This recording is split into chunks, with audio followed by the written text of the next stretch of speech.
তো তোমরাও কি তোমাদের আর্টটাকে আরও উজ্জ্বল বানাতে চাও? তোমাদের আর্ট যাতে অনেকদিন পর্যন্ত ভালো থাকে সেটাও চাও? তাহলে এই বার্নিশকে তোমাদের বন্ধু বানিয়ে নাও। ও তোমাদের আর্টকে আরও সুন্দর এবং আরও উজ্জ্বল বানিয়ে দিবে। এটা 135 ml এর একটা বার্নিশ অ্যান্ড এটা কিন্তু মনমার্ট কোম্পানির।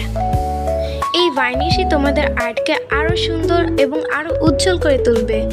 শুধু ব্রাইটই নয়, তোমাদের আর্ট অনেক দিন পর্যন্ত ভালো রাখতেও এটা কিন্তু তোমাদেরকে হেল্প করবে।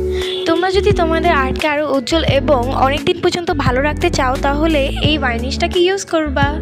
এটা কিন্তু তোমাদের আর্টকে অনেক দিন পর্যন্ত ভালো রাখবে। তোমরা যদি চাও তোমাদের রং ক্যানভাস থেকে ঝরে না পড়ে, নষ্ট না হয়, তাহলে ইউজ করো এই জেসো। এটা যদি লাগাও তাহলে তোমাদের ক্যানভাস থেকে কখনোই রং ছুটে আসবে না। এটা হচ্ছে একটা 100 ml এর জেসো। শুধু ক্যানভাসে না, তোমরা যে কোনো জায়গায় ইউজ করতে পারো। যারা ক্যানভাস আর্ট করতে চাও অবশ্যই কিন্তু জেসো আর বার্নিশ কিনবে। বাই।